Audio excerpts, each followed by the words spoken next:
தம் கிருபை பெரிதல்லோ, என் ஜீவனிலும் அதே இம்மட்டும் காத்ததுவே, இன்னும் தேவை கிருபை தாருமே. என்னோடு கூட சேர்ந்து பாடுவேன். தாழ்மை உள்ளவரிடம் தங்கிடுதே கிருபை, தாழ்மை உள்ளவரிடம் தங்கிடுதே கிருபை, வாழ்நாளெல்லாம் அது போதுமே, சுகமுடன் தம்பலமுடன், வாழ்நாளெல்லாம் அது போதுமே, சுகமுடன் தம்பலமுடன், சேவை செய்ய கிருபை தாருமே. எல்லாருமாக சேவை செய்ய கிருபை தாருமே. தேவ ஆவியானவர் எங்களோடு கூட பேசுவீராக. இந்த வார்த்தைகள் வெளிப்படட்டும். ஏதோ மனுஷர் சத்தம் அல்ல, ஆவியானவருடைய சத்தமாக இருக்கட்டும். என்னை மறைத்து நீர் வெளிப்படுகிறார். இயேசுவின் நாமத்தில் பிதாவே, ஆமென், ஆமென். எத்தனை வியாதிஸ்தர்கள் இருக்கிறீங்க? சரி, அப்படின்னாலும் கை தூக்க மாட்டீங்க. எனக்கு வியாதியே வரல அப்படின்னு சொல்கிறவங்க மாத்திரம் கரங்களை உயர்த்துங்க. இதுக்கும் கையை தூக்கல, இதுக்கும் கையை தூக்கல. எவ்வளோ நல்ல ஜனங்களை நீங்களாம். சரி, ஹானஸ்டாக சொல்லுங்கள். எனக்கு இது வரைக்கும் அதாவது வியாதியே வரல அப்படின்னு சொல்கிறாங்க. Praise God. தலைவலி கூட வரலையா brother? Oh praise God. Clap பண்ணுங்க பிரதருக்கு. வயிற்று வலி, தலைவலி, டயரியா வந்திருக்கு. அதெல்லாம் அதை தான் கேட்டேன். எந்த ஒரு வியாதி எனக்கு வரல. ரொம்ப ரொம்ப கஷ்டம். அதான் எனக்கு ரொம்ப யோசித்தேன் பிரதரை. வியாதியே இல்லாத மனுஷர்கள் இந்த பூமியில் கிடையாது. இந்த உலகத்தில் கிட்டத்தட்ட 10,000க்கு மேலான நோய்கள் இருக்குதாம். எத்தனை? அதுக்கு மேலே இருக்குதாம். ஆனால் இன்னும் புதுசு புதுசாக வந்துட்டு இருக்குது. புதிய புதிய நோய்கள், விதவிதமான நோய்கள் வந்துக்கிட்டே இருக்குது. அதில் ஒரு எல்லாத்துக்கும் பெரிய வியாதி யார்? கொரோனா. அப்படியே எல்லாரையும் வாரிட்டு போயிடுச்சு. இதில் சிறிய வியாதி, பெரிய வியாதி என்று நாம் பேசுவோம். நாம் சில வியாதிகள் பார்த்திங்கன்னா நம்முடைய குடும்பம், மூதாதையர்கள் அவங்ககிட்டேருந்து வருது. என்னென்ன வியாதினா கேன்சர், இன்னும் நிறைய வியாதிகள். நம்முடைய பிபி, சுகர் இதெல்லாம் பார்த்திங்கன்னா நம்முடைய ஜெனரேஷன், அதாவது முன்னாடி முற்பிதாக்கள் இருந்து அப்படியே வந்துகிட்டே இருக்குதான். சில வியாதி தொற்று வியாதி, சில வியாதி தொற்றாத வியாதி.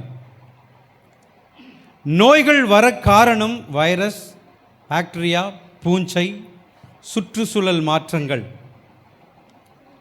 உடலின் நோய் எதிர்ப்பு சக்தி குறைபாடு, வாழ்வின் பழக்க வழக்கங்கள் மாறுபடுகிறபடினாலே வியாதிகள் வருகிறது.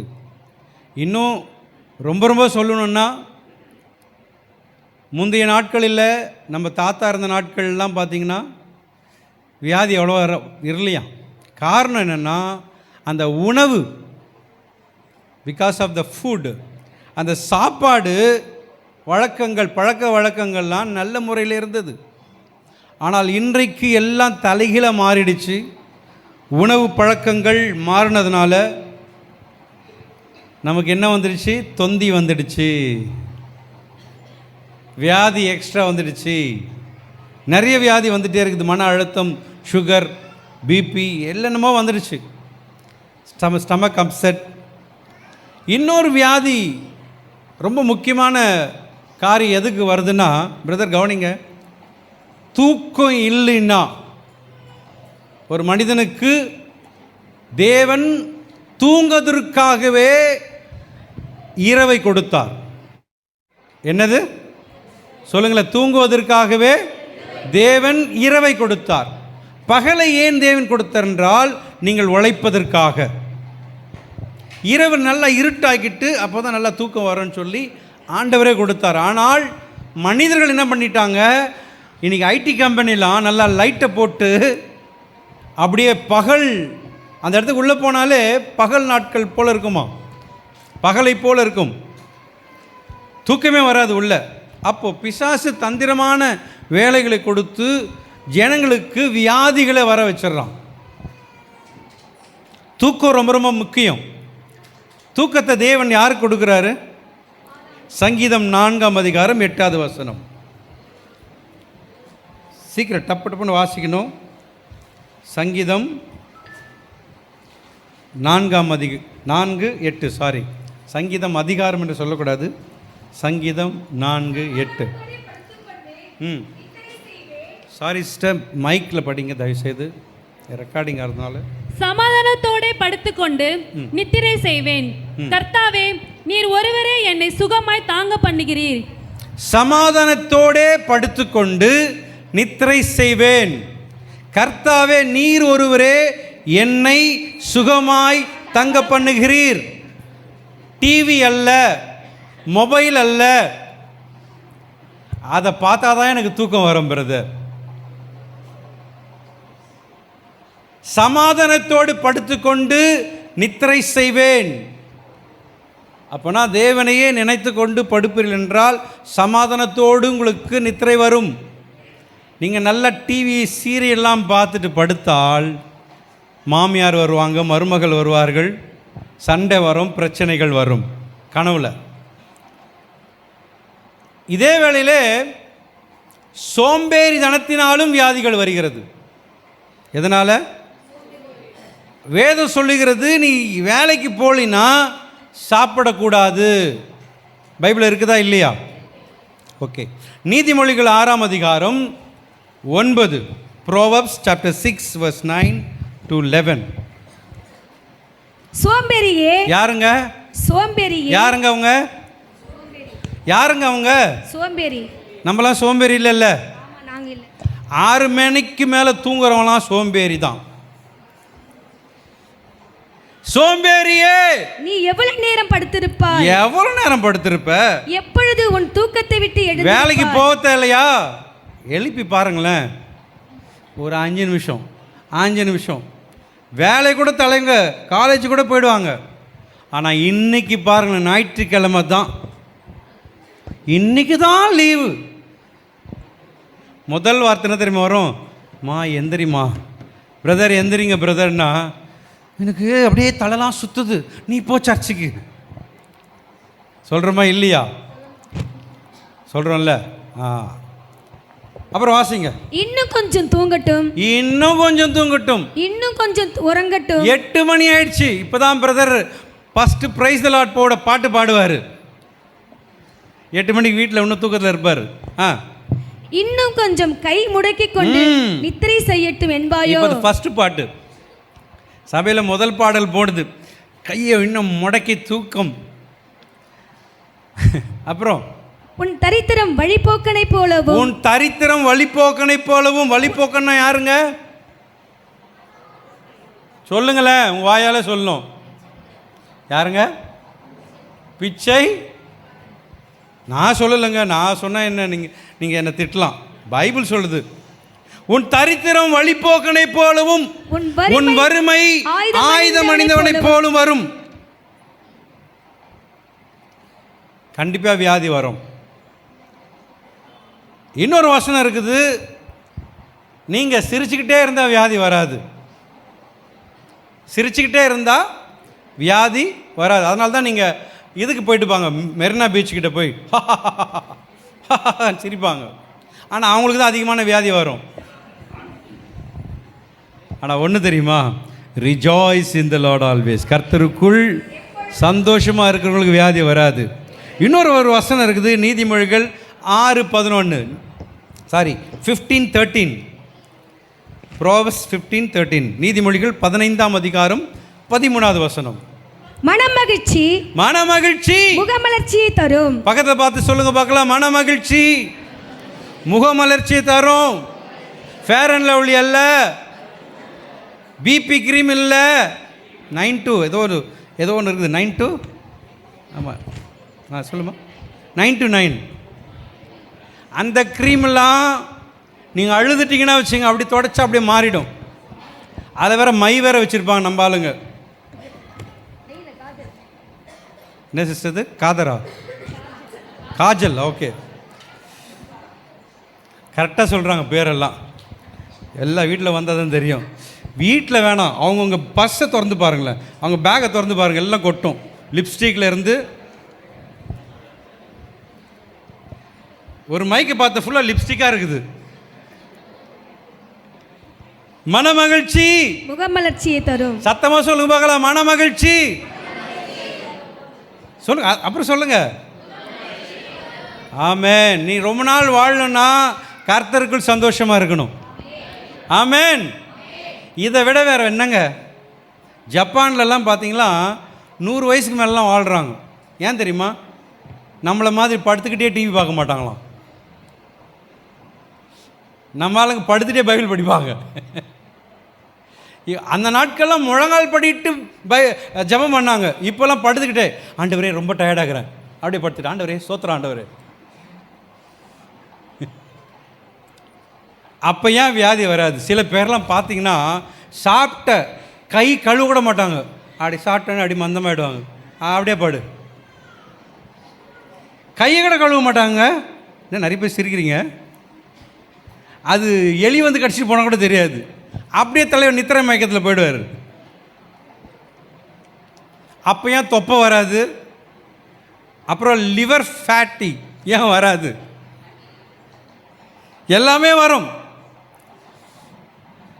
உடற்பயிற்சி இல்லைனாலும் வியாதிகள் வரும். எத்தனை பேர் ஆமதிக்கிறீங்க? எனக்கு இந்த கால் ஆப்ரேஷன் பண்ணாங்க. நல்லா முன்னெல்லாம் நல்லா நடப்பேன், நடந்துக்கிட்டே இருப்பேன். அப்போ கொஞ்சம் வயிறு சின்னதாக இருந்தது. என்றைக்கு ஆப்ரேஷன் பண்ணாங்களோ வயிறு பெருசாக பெருத்துச்சு. உண்மைதாங்க. ஒரு ஒரு ஒரு போதகர் இப்படி பிரசங்கம் பண்ணார், உடற்பயிற்சியெல்லாம் நம்ம செய்யக்கூடாதது பாவம். பாவத்தை சொல்லி கொடுனா இதை சொல்லி கொடுத்துருக்கிறேயா? உடற்பயிற்சி செய்து பாவன்றார். இப்போ நம்ம சோம்பேறியாக இருக்கணுமா? அப்போது இந்த உலகத்தில் நோய் இல்லாத மனிதர்கள் யாருமே கிடையாது. தலையிலிருந்து உச்சங்கால் வரைக்கும் வியாதி தான். சில பேர் சொல்லுவாங்க, எந்த வியாதி வந்தாலும் இந்த தலைவலி மாதிரி வரக்கூடாதுப்பா. No no no no brother, தப்பாக சொல்கிறீங்க. இந்த பல்லு வலி இருக்குது, அப்பா அப்பா அப்பா அப்பா. நைட்டு நல்லா ஸ்வீட்டை சாப்பிட்டு படுத்திங்கன்னா பல்லு தலைவர் வந்து மேய்ஞ்சிடுவாங்க, சொத்தையாயிடும். வாழ்க்கையில் எனக்கு டாக்டர் சொல்லி கொடுத்தாங்க, டென்டிஸ்ட் டாக்டர், ஃபாரினர்ஸ், அமெரிக்கன்ஸ், அவங்களோட கூட இருக்கும்போது சொல்லி கொடுத்தாங்க. காலையில் எழுந்திரிச்ச உடனே இல்லை, நைட்டில் நீங்கள் தூங்குறதுக்கு முன்னாடி ப்ரஷ் பண்ணிவிட்டு தூங்கணும். ப்ரஷ் பண்ணிவிட்டு தான் தூங்கணும். அதுக்கப்புறம் எதுவுமே சாப்பிடக்கூடாதான். ஏன்னா நம்ம நைட்டு சாப்பிட்ட பிறகு அப்படியே தூங்குறதுனால பூச்சிகள் எல்லாம் வந்து அது சொத்த பல்ல ஆகிடுது. காலையில் எழுந்திரிச்சிட்ட பிறகு நீங்கள் எல்லாம் நீங்கள் வாயை கொப்பளிச்சுட்டு ப்ரஷ் பண்ண தேவையில்லை, சாப்பிட்லாமா. சாப்பிட்ட பிறகு நீங்கள் வேலைக்கு போகும்போது, வெளியே போகும்போது ப்ரஷ் பண்ணிட்டு போங்கன்றாங்க. என்னென்ன மருந்து வந்துட்டு இருக்குது, தமிழ் வைத்தியம், அந்த வைத்தியம், ஆயுர்வேதிக், நிறைய வைத்தியம் வந்துகிட்டே இருக்குது, மருந்துகள் கண்டுபிடித்துட்டே இருக்கிறாங்க. ஆனாலும் நோய்கள் பெருகி கொண்டே இருக்கிறது. எனக்கு எந்த நோயுமே இல்லை என்று யாராலுமே சொல்ல முடியாது. அதே போல் நான் எதுக்கு வரேன்னா, போன வாரத்தினுடைய செய்தி தொடர்ச்சி நான் சொல்ல விரும்புகிறேன். ஆவிக்குரிய நோய் எல்லாருக்குமே இருக்கும். ஆவிக்குரிய நோய் என்பது இன்றைக்கு அநேகர் அதை குறித்து கவலைப்படுவதே இல்லை. தலைவலிக்கு வந்தால் உடனே எப்படி அதை துடிதுடிக்கிறோமோ, அதே போல் ஆவிக்குரிய நோய் என்பது எனக்குள்ள இருக்கிறது. எனக்கு இதுவரை ஆவிக்குரிய நோய் வந்ததே இல்லை என்று யாராலும் சொல்ல முடியாது. அதே போல மாம்சிக சரீர பிரகாரமான நோய்கள் எனக்கு வந்ததில்லை என்று யாரும் சொல்ல முடியாது. சரீர சுகத்திற்காக நம்மளுக்காக பெரிய ஹாஸ்பிட்டல் கட்டியிருக்கிறாங்க, நிறைய கட்டிகிட்டே இருக்கிறாங்க. அதுக்காக டாக்டர் படிக்கிறாங்க, எல்லா மருந்துகள் இருக்கிறது. ஆனாலும் தீர்ந்த பாடு இல்லை. எவ்வளோ மெடிசன். எனக்கு தெரிஞ்ச ஒரு டாக்டர் இருக்கிறார். அவர் பார்த்தீங்கன்னா டேப்லெட்டே போட முடியாது. என்ன பிரதர்னு கேட்டால் அவருக்கு அலர்ஜியாக டேப்லெட் போட்டால். அப்போது மருந்து நிறைய நோய்களுக்கு மருந்தே இல்லை. ஆனால் ஆவிக்குரிய நோய்க்கு மருந்து உண்டு. எத்தனை பேர் விசுவாசிக்கிறீங்க? எத்தனை பேர் ஆமோதிக்கிறீங்க? என்ன மருந்துங்க அது? சொல்லுங்க பார்க்கலாம். வேத வார்த்தை. அப்புறம் ஒரு வசனத்தை வாசிங்க. 1 யோவான் 1:7. ஆவிக்குரிய மருந்து, ஆவிக்குரிய நோய்க்கு இதுதான் மருந்து. இந்த மருந்து இந்த உலகத்தில் காசு கொடுத்து வாங்க தேவையில்லை, ஃப்ரீயாகவே கிடைக்கும். ஆனால் அந்த மருந்தை தயாரித்தவர் என் ஆண்டவராகிய இயேசு கிறிஸ்து. வாசிங்க. அவர் ஒளியில் இருக்கிறது போல நாமும் ஒளியிலே நடந்தால் ஒருவரோடு ஒருவர் ஐக்கியப்பட்டிருப்போம். அவருடைய குமாரனாகிய இயேசு கிறிஸ்துவின் ரத்தம் சகல பாவங்களை நீக்கி நம்மை சுத்திகரிக்கும். அல்லேலூயா. எப்பேற்பட்ட வியாதி இருந்தாலும் சரி, எப்பேற்பட்ட இந்த வியாதி, ஆவிக்குரிய நோய் இயேசு கிறிஸ்துவின் ரத்தத்தினாலே சுத்திகரிக்கப்படும். எனக்கு நோயே இல்லை என்போம் என்றால், அதாவது நான் பாவமே செய்யவில்லை என்றால், அடுத்த வசனத்தை வாசிங்க. நமக்கு பாவம் இல்லை என்போமானால் நம்மை நாமே வஞ்சிக்கிறவளா இருப்போம். நான் பாவி இல்லை பிரதர் அப்படின்னு யாராவது சொன்னாங்கன்னா நம்மை நாமே வஞ்சிக்கிறவளா இருப்போம். சத்தியம் வசனம் எனக்குள் இராது. ஹலோ பிரதர், சிஸ்டர், நமக்கு பாவம் இல்லை என்போமானால், நான் பாவமே செய்யல பிரதர், நான் பரிசுத்தமாக இருக்கிறேன் அப்படி சொன்னால் நம்மை நாமே வஞ்சிக்கிறவளா இருப்போம். எனக்குள்ளே வசனம் இருக்காது. சரீர நோய், ஆத்ம நோய் இரண்டுமே அஜாக்கிரதையாக இருந்தபடியால் தான் நோய் வருகிறது. ஒரு சிலருக்கு சரீரத்தில் எந்த நோயும் இருக்காது, எந்த நோயுமே இருக்காது. ஆனால் இதுக்கு பேர் என்ன தெரியுமா? வருமுன் காப்போம். எல்லாரும் சொல்லுங்க பார்க்கலாம். வருமுன் காப்போம். இவங்க என்ன பண்ணுவாங்கன்னா, எந்த நோயும் இருக்காது, ஒரு வயசு, குறிப்பிட்ட வயசு வந்த உடனே ஃபுல் மெடிக்கல் செக்கப் பண்ணிவிடுவாங்க. என்ன பண்ணுறாங்க? தன்னுடைய பாடியை செக்கப் பண்ணி போயிடுவாங்க. ஹாஸ்பிட்டலுக்கு போயிட்டு 2000 ரூபாவோ 3000 ரூபாவோ 7000 ரூபாவோ கொடுத்து முழு சரீரத்தையும் அன்றைக்கி காலையில் போனால் ஈவினிங் தான் அனுப்புவாங்க. ஃபுல் பாடி செக்கப் பண்ணுவாங்க. அதுக்கு பிறகு அந்த ரிசல்ட்டெல்லாம் வந்த பிறகு டாக்டர்கிட்ட போய் காட்டினோடனே அதுக்கேற்ற ட்ரீட்மெண்ட் கொடுப்பாங்க. சில பேருக்கு இருக்காது. ஏன்னா எனக்குள்ள நோயே இல்லைன்னு நினைத்து கொண்டு இருப்பான். ஆனால் பிரதருக்கு ஒரு சேர் கொடுங்க, நல்லா கவனிக்கணும். எனக்குள்ள நோயே இல்லை நினச்சிட்டு இருப்பவன் அங்கே அந்த ஸ்கேன் கிட்ட போனாதான், இன்னொரு ஸ்கேன் இருக்குது, எம்ஆர் ஸ்கேன் சொல்லிட்டு, அந்த ஸ்கேனில் போட்டால் இன்னும் எல்லாத்தையும் கொண்டு வந்துடும், எல்லாமே தெரிஞ்சிடும். அந்த ஸ்கேனர் நமக்குள்ள என்ன வியாதி வெளியே தெரியாது, உள்ள என்ன வியாதி இருக்கிறது எல்லாத்தையும் கொண்டு வந்துடும். அதற்கு பிறகு தான் ஒரு ஹார்ட் அட்டாக்கே வந்துடும். ஐயோ எனக்கு இவ்வளோ நோய் இருக்குதா அப்படின்னு சொல்லிட்டு நம்ம நினைக்கிறோம், நான் நீதிமான், நான் சபைக்கு சரியாக போகிறேன், நான் கர்த்தருக்குள்ள உண்மையாக இருக்கிறேன், எல்லாரும் விட இல்லை நான் நீதிமான் என்று நினைத்து கொண்டிருக்கிறோம் அல்லவா?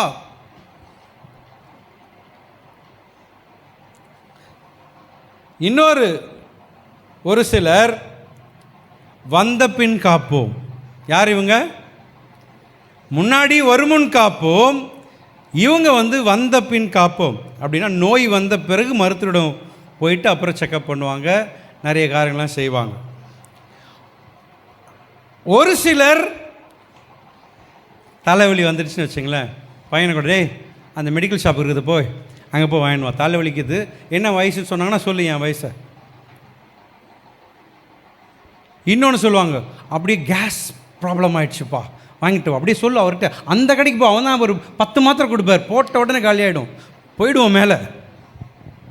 அவர் டாக்டர் இல்லைங்க, அவர் வியாபாரி. நம்ம ஆளுங்க டாக்டர்கிட்டே போக மாட்டாங்க, மெடிக்கல் ஷாப் போயிட்டு பக்கத்துலேயே போய் வாங்கி வந்துடுவாங்க. இது டேஞ்சர். நீங்கள் டாக்டர்கிட்ட போய் கேளுங்களேன், டாக்டர் திட்டுவாங்க, உன்னை யார் இப்படி வாங்கி போட்ட சொன்னதுன்னு. நாங்கள் அதுக்காக படிச்சுட்டு 10 வருஷமாக படிச்சுட்டு அதுக்காக இருக்கிறோம். அவர் சின்ன கடை ஆரம்பித்து மெடிக்கல் ஷாப்பை எதை வேணாலும் கொடுக்கலாம். இவங்க ப்ராப்பரான மருத்துவரை தேடி போக மாட்டாங்க, ஏதோ ஒரு டாக்டர்கிட்ட போயிடுவாங்க. அதற்கு ஒரு டாக்டர் இருக்கிறாங்க, பார்த்துருக்கீங்களா? இஎன்டி. இந்த இஎன்டி கிட்ட போயிட்டு நீங்கள் ஜுரத்துக்கு போனால் அவர் மருந்து கொடுப்பாரா? ஜுரம் வியாதியா அது சிம்டமா? சொல்லுங்க பார்க்கலாம். ஒரு வியாதி வர்றதுக்கு முன்பாக, அப்படி தானே டியூலஸ், ஒரு வியாதி வர்றதுக்கு முன்னாடி என்ன வரும்? ஜுரம் வரும். நம்ம ஆளுங்க என்ன நினச்சிக்கிறாங்கன்னா அந்த ஜுரமே வியாதி நினச்சிக்கிறாங்க. சொல்ல புரியுதுங்களா? ஜுரன்றது வியாதி கிடையாது, அது ஒரு வியாதி, ஒரு பெரிய வியாதி கொண்டு வரதுக்கு கிடையாது. ஒரு வைரஸ், ஒரு வைரல் ஃபீவர் வந்துடுது, அப்போவே என்ன பண்ணுறோம், அதை ப்ராப்பராக ட்ரீட்மெண்ட் எடுத்து நம்ம சரி பண்ணுறோம். ஆனால் மெடிக்கல் ஷாப்பில் போயிட்டு வாங்கி கொடுத்தீங்கன்னா அது அப்படியே தான் இருக்கும். ஆவிக்குரிய நோய் வருமுன் காப்போம். எந்த வித பாவமே நான் செய்யலை பிரதர், எந்த குற்றமும் நான் செய்யலை. இருக்கிறாங்க நிறைய பேர், நான் என்றைக்கு ரட்சிக்கப்பட்டனோ ஆண்டவருக்காக நான் உண்மையாக இருக்க விரும்புகிறேன், நான் போய் கூட சொல்ல மாட்டேன் அப்படின்னு எல்லாம் நிறைய பேர் இருக்கிறாங்க. ஆனால் அவர்கள் என்ன தெரியுமா செய்வாங்க? எப்பொழுதுமே நீதிமானாக இருந்தாலும் பரிசுத்தவான்களாக இருந்தாலும் அவர்கள் ஐயோ நான் பாவத்தில் விழாதபடிக்கு, அந்த பாவம் எனக்குள்ள வருவதற்கு முன்பாக அவங்க என்ன பண்ணுவாங்கன்னா, சங்கீதம் 139:23 139:23 இதுதான் வருமுன் காப்போம். சங்கீதம் 139 வாசிங்க பிரதர். சங்கீதம் 139:23 பக்கம் எண் 757. தேவனே என்னை ஆராய்ந்து என் இருதயத்தை அறிந்து கொள்ளும், என்னை சோதித்து என் சிந்தனைகளை அறிந்து கொள்ளும். ஆண்டவரே, வேதனை உண்டாக்கும் வழி என்னிடத்தில் உண்டோ என்று பார்த்து நித்திய வழியிலே என்னை நடத்தும். இது வருமுன் காப்போம். ஒரு ஆவிக்குரிய நோய், எனக்குள்ளே பாவம் வராதபடிக்கு, எனக்குள்ள அந்த பாவம் நாளைக்கு நான் எப்படி இருப்பேன்னு தெரியாது, நான் விழுந்து போவேனான்னு தெரியாது. ஏன்னா நீதிமான் 7 தடவை விழுந்தாலும் திரும்பவும் எழுந்திருப்பான். அதனால நான் எப்போ விழுவேன்னு தெரியாது ஐயா. அவன் என்ன பண்ணுறான், நேராக தேவ சமூகத்தில் போயிட்டு ஐயோ கதறி ஒப்பு கொடுக்கிறான். தேவனே என்னை ஆராய்ந்து என் இருதயத்தை அறிந்து கொள்ளும், என்னை சோதித்து என் சிந்தனைகளை அறிந்து கொள்ளும், வேதனை உண்டாக்கும் வழி என்னிடத்தில் உண்டோ என்று பார்த்து நித்திய வழியிலே என்னை நடத்தும் ஆண்டவரே என்று கதறுவான். இது இன்னொருத்தர் பார்த்தீங்கன்னா வந்த பின் காப்போம். பாவம் செய்திட பிறகு கதறுவான். சில பேர் பாவம் செய்திட பிறகு ஐயோ ஆண்டவர். ஒரு தம்பி என்கிட்ட கேள்வி கேட்டான், அங்கிள் இன்னைக்கு செய்கிற பாவம், நாளைக்கு செய்கிற பாவம், நாளன்னைக்கு செய்கிற பாவம் ஆண்டவர் மன்னிப்பாரா? இன்னைக்கு செய்கிற பாவத்தை மன்னிச்சிடுவார்ப்பா, நாளைக்கு தெரிஞ்சே செய்கிற பார்த்தீங்கன்னா அது உனக்கு பனிஷ்மெண்ட் இருக்குன்னு. ஆனால் ஆண்டவர் அதையும் மன்னிப்பார், ஆனால் துணிகரமாக செய்கிற பாவத்தை அவர் மன்னிக்க மாட்டார். நல்லா கவனிக்கணும். இப்போ தவறு செய்த பிறகு, இது தவறு என்று தெரிந்தவுடன் தேவனிடம் சென்று அறிக்கை செய்ய வேண்டும். இதை நான் தவறு செய்துட்டேன், அதுக்கு என்ன உதாரண வசனம் கொடுக்கலாம் சொல்லுங்க பார்க்கலாம். தன் பாவங்களை எல்லாரும் சேர்ந்து சொல்லும் பார்க்கலாம். தன் பாவங்களை மறைக்கிறவன் வாழ்வடைய மாட்டான், அவைகளை அறிக்கை செய்து விட்டு விடுகிறனோ இரக்கம் பெறுவான். எந்த இரக்கம்? தேவனுடைய இரக்கத்தை பெறுவான். மருத்துவரிடம் செல்லாமல் மருந்து கடைக்கு போய் வாங்குறவங்க யார் தெரியுமா? இவர்கள் தேவனிடம் நேர போக மாட்டாங்க. ஆண்டவராய் இயேசு கிறிஸ்து இந்த பூமியில வந்து தூரமாயிருந்த உன்னை, தூரமாயிருந்த ஆண்டவர்கிட்டே போக முடியாது. அங்க ஒரு தடுப்பு சுவர் இருந்தது. அந்த தடுப்பு சுவரை உடைப்பதற்காக தன்னையே ஜீவ பலியாக ஒப்பு கொடுத்து அந்த தடுப்பு சுவரை அவர் எடுத்து போட்டார். இப்போ நீ நேரடியாக இயேசு கிறிஸ்துவிடம் போகலாம். இன்றைக்கு அநேகர் அதுக்கு போக மாட்டுறாங்க. அவங்க என்ன பண்ணுறாங்க தெரியுமா? யார் மூலியமா போகணுன்றாங்க. அது சொல்றது விளங்குதா? இவர் அற்புதம் சுகம் பெற்றவர், இவர் சுகம் அளிக்க வரம் பெற்றவர், இவர் தீர்க்க தரிசனம் உரைக்கிறவன்னு ஓடுறாங்க. ஐயா, என் ஆண்டவராய் இயேசு கிறிஸ்து, உங்களுடைய ஆண்டவராய் இயேசு கிறிஸ்து அதற்காய் வரவில்லை, மனுஷனை தேடி போவார். இவங்கெல்லாம் என்ன தெரியுமா பண்ணுவாங்க? ரோமன் கேத்தலிக்க கிண்டல் பண்ணுவாங்க. இன்னும் நீங்கள் மரியா கிட்ட போகிறீங்க, மாதா கிட்ட போகிறீங்க. நம்ம ஆளுங்க டைரக்டாக தேவன்கிட்ட போகிறது கிடையாது. யாருன்னா மூலியமாக தான் போக விரும்புகிறாங்க. இவங்களும் ஒன்று தான், அவங்களும் ஒன்று தான். அதனால தான் நான் அடிக்கடி சொல்லுவேன், நாங்கள் வெறும் வேலைக்காரர்கள், நாங்கள் சாதாரண வேலைக்காரர்கள், போஸ்ட்மேன். எங்களை உயரத்திலே தூக்கி வைத்து விடாதீர்கள். இன்றைக்கு அநேகரை தூக்கி வைக்கிறதுனால தான், இன்னைக்கு இருக்கிற ஊழியக்காரனை தூக்கி வைக்கிறதுனால தான் விழுந்து போகிறார்கள். டைரக்டாக போங்க. நம்முடைய சபை மாறிட்டு இருக்குது. ஆமென். தேவ சமூகத்தில் போய் கதறுங்க. ரோமன் கேத்தலிக்கில் பார்த்தீங்கன்னா ஃபாதர் கிட்ட போய் பாவம் மன்னிப்பு வாங்கணும். அவர் ஒரு கூண்டில் உட்காந்துருப்பார். அந்த பக்கம் இந்த அம்மா போயிட்டு அவர் செய்த பாவம்லாம் சொல்லுவாங்க. இவர் பாவ சீட்டு எழுதி கொடுப்பார், இந்த பாவம் மன்னிக்கப்படுறது. அதெல்லாம் பைபிளில் இல்லை. என் ஆண்டவராய் இயேசு கிறிஸ்து சிலுவையிலே மரித்து இரத்தத்தை சிந்தி உன் பாவத்தை எடுத்து போட்டார். இன்றைக்கு அநேகர் தவறான ஒரு தீர்வுக்குள்ளாக போய்விடுகிறார்கள். சுயபலத்தினாலே விடுதலையை தேடுகிறார்கள். அதற்குரிய தீர்வு விடுதலை. யோசுவா 23:11 வாசிப்போம். ஜாஷுவா 23:11. பக்கமெண் 299. யோசுவா 23ஆம் அதிகாரம் 11ஆம் வசனம். ஆகையால் உங்கள் தேவனாகிய கர்த்தரில் அன்பு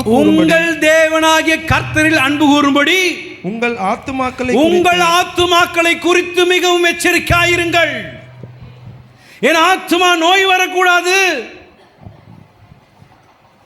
இந்த ஆத்துமாருக்காக என்ன பண்ணிடுறாங்க? தரகர்கிட்ட போய் மாட்டிடக்கூடாதுங்க. அவங்க என்ன பண்ணுறாங்க? சிஸ்டர், நீங்கள் 4 வாரம் சபைக்கு தொடர்ந்து வாங்க, இந்த ஜெப கூட்டத்துக்கு 10 வாரம் வாங்க, இவ்வளோ காணிக்கை கொடுத்தா ஆண்டவர் உங்களை விடுதலை பண்ணுவார், இந்த காணிக்கை கொடுத்தா ஆண்டவர் உங்களை விடுதலை பண்ணுவார். ஒரு சிலர் இருக்கிறாங்க, நீங்கள் நகை போட்டுட்டு இருக்கிறீங்க, இந்த நகையை கழட்டிடுங்க, இது ஆண்டவருக்கு விரோதமானது, அந்த நகையை எடுத்து காணிக்கை பெட்டியில் போட்டுருங்க, நான் எடுத்து பாய்களை போட்டு போயிடுறேன். நான் இருக்கிறதான் சொல்கிறேன். நான் எதையாவது உங்களை சொல்லி நோய் நம்ம விட்டு போவாது. முதலாவது பயமுறுத்துகிற மனிதரிடத்தில் போனால், இவர் ஒரு தீர்க்கதரிசி, இவர் ஒரு பெரிய வியாதிகளை சுகப்படுத்துகிறவர் என்று சொன்னால், அதை விட என் தேவன் பெரியவர். எத்தனை பேர் விசுவாசிக்கிறீங்க? உங்களுக்கு வயிற்று வலியா? வயிற்றில் கை வைங்க, நாங்கள் இருக்கிறோம். மூப்பர்களை வரவழைப்பீர்களாக, உங்களுக்காக ஜெபிப்போம், எண்ணெய் பூசி உங்களுக்காக ஜெபிப்போம். நான் இப்போ பெங்களூரில் இருக்கிறேன், பெங்களூர் போயிட்டேன். நான் பெங்களூர் வர வரைக்கும் வெயிட் பண்ணிங்கன்னா உயிர் போயிடும். நான் சொல்கிறது கரெக்டாக தப்பா? கை வைங்க. இயேசுவின் நாமத்தினாலே கைகளை வைங்க. எங்க இருந்தாலும் கைகளை வைத்து இயேசுவின் நாமத்தில் சொல்கிறேன், என்னுடைய வயிற்றுவிலே என்னை விட்டு போ. இது சரீர சுகம். ஆவிக்குரிய சுகமும் தேவனுடைய சமூகத்தில் போய் உட்கார்ந்து, ஆண்டவரே என்னை மாற்றும் ஆண்டவரே. சரி, இப்போ ஆவிக்குரிய நோயிலேயே முதல் நோய் எது சொல்லுங்க பார்க்கலாம். ஒரு பாவத்துக்கெல்லாம் வேறு எது சொல்லுங்களேன். எத்தனை பேர் சொல்லுங்க? பெருமை. அது ஒரு எருமை. சரி, இப்போ உங்கள்கிட்ட ஒரு கேள்வி கேட்குறேன். பிரதர், எனக்கு பெருமையே இல்லை பிரதர். யாராவது சொல்ல முடியுமா? கை தூக்கல யாராவது ஒருத்தர். அதே ஒரு பெருமைமா.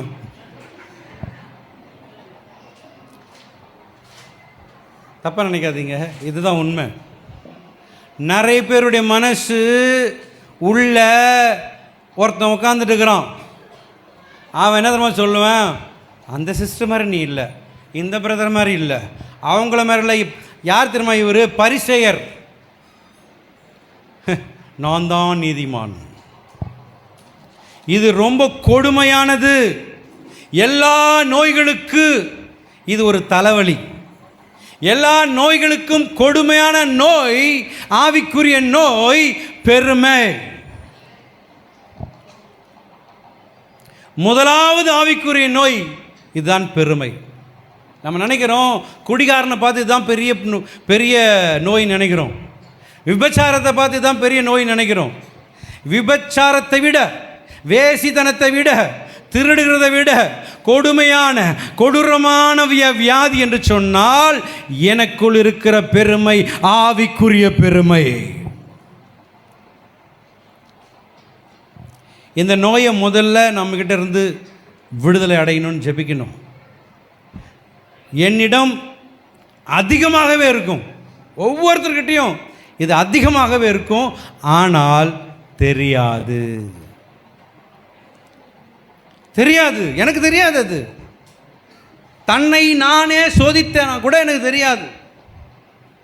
அதுக்கு ஒரே ஒரு வழினா தெரியுமா? உங்கள் கூட க்ளோஸாக இருக்கிற கேட்டு பாருங்கள்.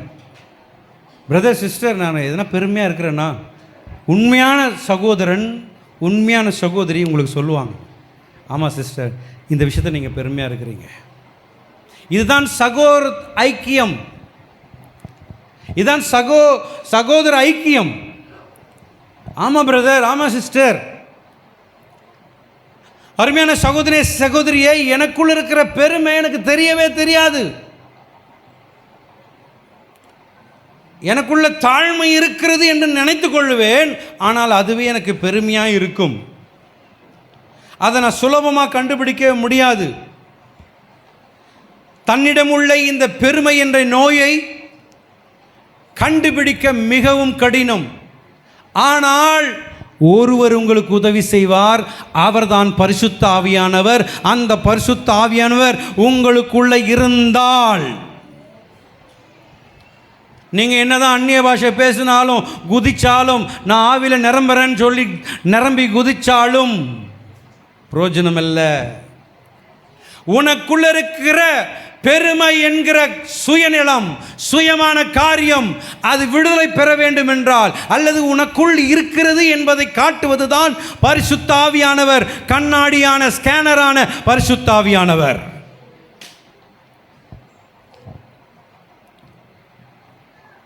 இதை கண்டுபிடிக்கிறது ரொம்ப கஷ்டம். ஆனால் பரிசுத்த ஆவியானவர் இடத்துல ஒப்பு கொடுத்தீங்கன்னா அதை சுலபமாக உங்களுக்கு காட்டி கொடுப்பார். வேதத்தை தெரிந்து கொள்ளுவோம். 1 பேதுரு, 1 Peter chapter 5 verse 5. 1 பேதுரு 5ஆம் அதிகாரம் 5வது வசனம். புதிய ஏற்பாடு பக்கம் 321. 1 பேதுரு 5ஆம் அதிகாரம் 5ஆம் வசனம். அந்தபடி இளைஞரே, மூப்பருக்கு கீழ்ப்படியுங்கள். மூப்பருக்கு கீழ்ப்படியுங்கள். நீங்கள் எல்லாரும் ஒருவருக்கொருவர் கீழ்ப்படிந்து மனத்தாழ்மையை அணிந்து கொள்ளுங்கள். பெருமை உள்ளவர்கள் எல்லாரும் சேர்ந்து சொல்லலாமா? பெருமை உள்ளவர்களுக்கு தேவன் எதிர்த்து தேவன் எதிர்த்து நிற்கிறார், தாழ்மை உள்ளவர்களுக்கோ கிருபை அளிக்கிறார். ஆமென். இந்த நோய் ஒரு மனிதனுக்கு வந்தால் சக மனிதர்கள் அல்ல, உங்க கூட இருக்கிறவர்கள் அல்ல, உங்களுடைய தாய் தகப்பன் அல்ல, உங்களுடைய சபையின் போதகர் அல்ல, கூட ரொம்ப க்ளோஸாக இருக்கிறவங்க அல்ல, அல்லது தூதர்கள் அல்ல, அண்ட சராசரங்களை படைத்த தேவாதி தேவனே அதற்கு எதிர்த்து நிற்கிறார். நம்ம கூட இருக்கவங்களாம் சம்மந்தம் இல்லாமல் கோச்சிட்டு போயிடுவாங்க, சம்மந்தமே இருக்காது, கோச்சிப்பாங்க. எனக்கு தான் இது ஒன்று தான் விளங்கலைங்க. உங்களுக்குள்ளே சண்டை வந்துச்சுன்னா நான் சபைக்கு வரமாட்டேன். நான் என்னங்க பண்ணேன்? அவங்களுக்குள்ளே சண்டை வந்துச்சுன்னா ஃபஸ்ட்டு குரூப்லேருந்து லெஃப்ட் ஆகிடுவாங்க. இப்போ கர்த்தருக்கு ஸ்தோத்திரம், லெஃப்டே ஆறுதில்லை. அவங்க எல்லாரும் ஒன்று ஆகிட்ட பிறகு இப்போ நிறைய குரூப்பு, நான் திறந்தாலும் நிறைய இருக்குது. இப்போ விதவிதமான குரூப்ஸ் ஆகிடுச்சு. ஹல்லேலூயா, ஆமென். எனக்கு விஜே ஃபேமிலி தாங்க குரூப்பு, வேறு எதுவுமே இல்லைங்க குரூப்பு. ஆமென். நல்லா கவனிக்கணும். இப்போ இந்த பெருமை என்ற நோய் எப்படி வருதுன்னு சொன்னால், மூப்பருக்கு கீழ்ப்படியாமல் இருந்தால்தான் இந்த நோய் வருகிறது. மூப்பர் என்பவர் யாருங்க? சபையின் போதகரா? ஆமாம், சபையின் போதகர் மூப்பர் தான். உங்களை விட நல்லா கவனிங்க பசங்களா, எல்லா பசங்க பெரியவங்க எல்லாரும் கவனிங்க. உங்களை விட ஒரு வயது பெரியவர்கள் மூப்பர்கள். அப்போது அவங்களுக்கு நீங்கள் கீழ்ப்படியணுமா கீழ்ப்படியக்கூடாதா? எங்கே அவங்களே வாடா போடான்னு கூப்பிட்டா, வாடி போடின்னு கூப்பிட்டா எங்க? நான் சொல்லலை, பைபிள் சொல்லுது. ஒரு வருஷத்து உங்களை விட 6 மாதம் பெருசாக இருந்தால் கூட வேதம் சொல்லுது அவர்கள் மூப்பர்கள், எல்டர்ஸ். இங்கிலீஷில் அழகாக சொல்லப்பட்டிருக்கு எல்டர்ஸ். அவருக்கு நீங்கள் கீழ்ப்படிய வேண்டும், அந்த சகோதரிக்கு நீங்கள் கீழ்ப்படிய வேண்டும். நிறைய பெண்களே புருஷனுக்கு கீழ்ப்படிவதில்லை. இவர் சொல்கிறத நான் கேட்கணுமாக்கும், எனக்கு ஆண்டவர் சொல்கிறத நான் கேட்பேன். முதல்ல இங்கே கீழ்ப்படிமா, அப்போ தான் அங்கே கீழ்ப்படி முடியும். சகோதரரே, கணவர்மார்களே, பைபிள் சொல்லுது இல்லை இல்லை எங்களுக்கு கீழ்ப்படிந்து அடங்கணும், நாங்களாம் புருஷர்கள். அப்படி இல்லைங்க. ஒருவருக்கொருவர் கீழ்ப்படிந்து மனத்தாழ்மை அணிந்து கொள்ளுங்கள். இது கீழ்ப்படியாமல் இருந்தால் என்ன வரும்னா, இன்னொன்று சொல்கிறாரு, அதுக்கு நீங்கள் என்ன பண்ணுன்னா மனத்தாழ்மையை டாலராக போட்டுங்க. அப்படி எனக்கு பைபிளில் பாருங்களேன். நம்ம சில்வர் டாலர்லாம் போடுறோம். இந்த சில்வர் டாலர் எதுக்கு நம்ம போடுறாங்க? பிசாசு வந்து அவங்கள அடிக்காதான், அப்போ தான் பட்டு பட்டுன்னு அடிக்கும் நம்மளை. இந்த படத்தில், இந்த ஈவில் படத்தெல்லாம் பார்த்தீங்கன்னா சிலுவை எடுத்துன்னு போய் காட்டுவாங்க. அந்த பிசாசு என்ன தெரியுமா பண்ணால், அந்த சிலுவையை முறிச்சு போட்டுரும். அந்த சிலுவுக்கெல்லாம் பவர் கிடையாது, இயேசு கிறிஸ்துனுடைய வார்த்தைக்கு வல்லமை உண்டு. அப்போ அந்த வார்த்தை சொல்லுது கீழ்ப்படியுங்கள், ஒருவருக்கு ஒருவர் கீழ்ப்படியுங்கள். பொண்டாட்டினா தலை கொட்டி கீழே உட்காரணும். ஏய் நான் ஷூ தோடு. சில புருஷர்மார்கள் இன்னும் இருக்கிறாங்க, கை கழுவுறது கூட அவருக்கு தண்ணியை தந்து கொடுக்கணும் கையில். தலைவர் அங்கே போகவே மாட்டார். நீ பொண்டாட்டி செய்து தான் ஆகணும். எங்கெங்க இருக்குது பைபிளில்? நானும் தைரியமாக பேசுவேன் இதை. அவன் உண்மையாக சொல்கிறேன், வேதத்தின்படி அவன் சோம்பேறி. உன்னுடைய தட்டை நீங்கள் கழுவலினா, நீங்கள் சாப்பிட்ட தட்டை நீங்கள் கழுவலினா சோம்பேறிகள். பிள்ளைகளுக்கு பெற்றோர்கள் சொல்லிக் கொடுங்க, அவங்க சாப்பிட்ட தட்டை கழுவணும்னு சொல்லிட்டு. என்னங்க எல்லாம் அமைதியாக இருக்கிறீங்க? ஆமாம் பிரதர், கரெக்டாக சொல்கிறீங்க பிரதர். இவர் பெரிய இவருக்கு வந்து அப்படியே ஒரு சாப்பிடுங்க, அங்கே சாப்பிடுங்க அப்படின்னு எடுத்தோடனே ஒரு தண்ணி எடுத்து வந்து கொடுப்பாங்களாம், அவர் கழுவாராம், அப்புறம் ஒரு டவல் எடுத்து கொடுப்பாங்களாம். என்ன பிரதர்? உங்களுக்கு நடக்குதுன்னு நினைக்கிறேன்.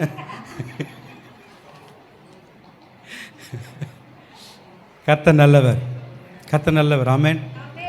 நம்ம சபையில் இருக்கிறவங்க அப்படி இல்லைங்க, மாறிக்கொண்டு இருக்கிறோம்.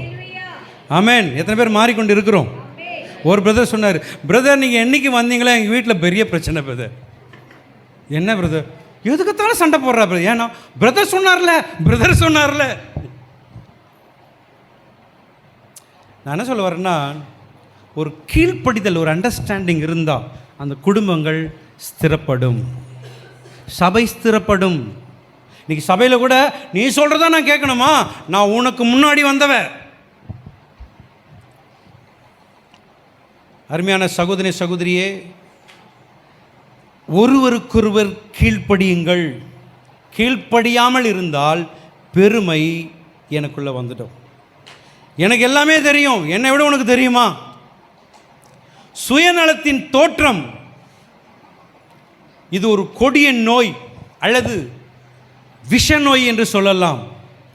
சுயநலம் என்பது அதுதான் பெருமை. ஒரு மனிதனுக்குள் விஷம் சென்ற உடனே அவன் செத்துட மாட்டான். ஒரு மனிதனுக்குள்ள விஷம் சென்ற உடனே அந்த விஷம் உள்ள செல்ல பிளட்ல அப்படியே மிக்ஸ் ஆக ஆக ஆக ஆக அது கிரியை செய்யும். ஆனால் உடனே சாக மாட்டாங்க.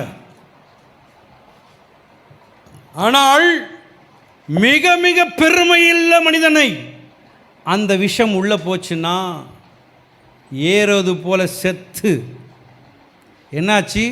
புழு பழுத்து செத்து போனானா ஒரே நேரத்தில். இயேசு கிறிஸ்துவை வெளிப்படுத்துகிற நாம இன்னைக்கு ஊழியக்காரர்களாகிய நாங்கள் இயேசு கிறிஸ்துவை மறைத்து எங்களை வெளிப்படுத்தி கொண்டிருக்கிறோம். பாருங்களேன், எல்லாருடைய ஃபோட்டோவும் எல்லா ஆக்டர் ஹீரோ மாதிரி தான் இருப்பாங்க. டிவியில் பாருங்கள். நான் உண்மையாக சொல்லுங்கள், அந்த நாட்கள்லாம் டிவியில் சாரல் நவராஜ் அவங்க பாட்டெலாம் பார்த்திங்கன்னா அப்படியே ஒரு வனாந்தரம் மாதிரி காட்டுவாங்க. அப்படி எழுத்து மட்டும் தான் வரும். இப்போ எழுத்து வர்றது கிடையாது. அப்படி சாமியான ஒரு மேக்கப்பு. யார்? அஜித்து கூட கெட்டுருவாருங்க. Hero pastors. இந்த பாஸ்டர்ஸுங்க ஹீரோ ஆக இருக்கிற வாலிப பசங்களுக்கு என்ன தெரியுமா வந்துடுச்சு? வாழ்ந்தா இவரை போல தாண்டா வாழணும். வேலைக்கு போகாமல் என்ன வசதியாகிறாரு பற்றி அவர். காணிக்கில் சூப்பராக சாப்பிட்றாரு.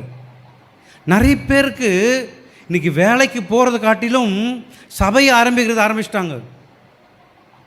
என்ன தெரியுமா? அது பிஸ்னஸ், சூப்பர் பிஸ்னஸ். வேதனை வேதனை வேதனை. அருமையான தேவ ஜனங்களே, இன்னைக்கு கொடிய கொடிய விஷம் நிறைந்தது இந்த சுயநலம், பெருமை. இது கொஞ்சம் கொஞ்சமாக உள்ள சென்று அதை உடனே சாக மாட்டுறாங்க. கொஞ்சம் கொஞ்சமாக உள்ள போக போக போக போக இன்னும் பெருமை பெருமை பெருமை பெருமை பயங்கரமான உச்சகட்டத்தில் போகும்போது தான் ஆண்டவர் போடுறாரு. மற்றவர்களை விட என்னை புகழும்போது, மற்றவர்களை விட என்னை புகழும்போது எனக்குள்ள பெருமை வருதா? மற்றவர்களை விட நான் நன்றாக பேச்சு திறமை உள்ளவனாக இருப்பேன் என்றால் எல்லாரும் என்னை புகழ்வாங்க. எனக்கு அதிக நண்பர்கள் இருக்கிறார்கள், எனக்கு அதிக டேலண்ட், நான் அதிக சம்பளம் வாங்குறேன். என்ன ஒரு உயர்த்தி பேசும் பொழுது ஆஃபீஸ்லேயோ காலேஜிலேயோ அல்லது நம்முடைய சபைகளிலோ ஒருத்தரை உயர்த்தி பேசும் பொழுது இன்னொரு பெருமை இருக்குது. லூசிபருக்கு இருந்தது. சொல்லுங்க பார்க்கலாம். நிறைய சிஸ்டருக்கு இருக்குது. சொல்லுங்களேங்க, என்ன பெருமை அது? அழகு. எல்லா பயபலுக்கும் எல்லாருக்குமே சிஸ்டர்களும் சரி இப்படி போயிட்டே இருப்பாங்க. இப்படி தான் போயிட்டே இருப்பாங்க. கண்ணாடிங்க இருக்குது வச்சுங்களேன். இவ்வளோ தூரம் போயிட்டு திரும்பி வந்து கண்ணாடி திரும்பி பார்ப்பாங்க. அது வேறு ஒரு டைலாக் வரும், பா அழகாக இருக்கிறடா நீ. அதனால தான் பிசாசு மிக தந்திரமாக உள்ள வந்து செல்ஃபின்னு எடுத்துன்னு வந்துட்டான். உண்மையாக சொல்கிறேங்க, இந்த செல்ஃபி அதானே கரெக்டான வார்த்தை தானே, இந்த மூஞ்ச தொண்டி தொண்டியாக இருக்கும் மூஞ்சி, என் மூஞ்சி கூட தொண்டி தொண்டி தான் இருக்குது, கண்ணங்கரங்க மாதிரி இருக்கும் அது. இதை அப்படி செல்ஃபி எடுத்து பிரைட்டை வச்சு அந்த பள்ளத்தெல்லாம் எடுத்து அழகாக காட்டிடுது. இது பெருமையா பெருமை இல்லையா? பாவங்க பசங்க பாருங்களேன், மூஞ்ச பாருங்களேன். அந்த ஃபோட்டோவை எடுத்துகிட்டு இந்த பொண்ணை பாருப்பா கட்டிக்கிறியான்னா உடனே ஒத்துப்பான். ஏன்னா அவ்வளோ வெள்ளையாகிறான், அவ்வளோ அழகாக இருக்குது, பல்லுலாம் சூப்பராக இருக்குது, முடிலாம் சூப்பராக இருக்குது, இவ்வளோ அழகான பொண்ணா. இவனும் நம்பிடுறான். வீட்டுக்கு போனால் தான் தெரியுது, இவர் பார்க்குறாரு எங்கடா பொண்ணே காணோம், அதை நிற்கிது பார்த்தாப்பா பொண்ணு, ஐயோ இதான் எனக்கு வேணாம். தற்பெருமை, சுயநலம், இது செல்ஃபியில் வருதுங்க.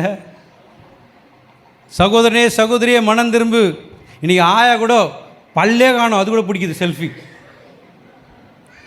அதுக்கு சொல்ல தெரியலப்பா, என்னை சின்ன பொண்ணா அது காட்டு, அது கூட ஒரு ஆப் இருக்குது. எனக்கு 52 வயசு ஆகுது, 14 வயசு பையனை கூட என்னால் காட்ட முடியும். அல்லேலூயா. இதோட பெரிய கொடுமை என்ன தெரியுமா? நான் அடிக்கடி சொல்லுவேன் இது. நான் ஒரு வசனம் இருக்குது சரிங்களா, ஏதாவது ஒரு வசனம் சொல்லுங்கள். அந்தபடி இளைஞரை மூப்பருக்கு கீழ்ப்படிங்கள், நீங்கள் எல்லாரும் ஒருவருக்கு கீழ்ப்படிந்து மனத்தாழ்மை அணிந்து கொள்ளுங்கள் அப்படின்னு ஒரு வசனம், அல்லது ஏதோ ஒரு வசனம். அந்த வசனத்தை எழுதினவர் யாருங்க? தேவ ஆவியானவர்.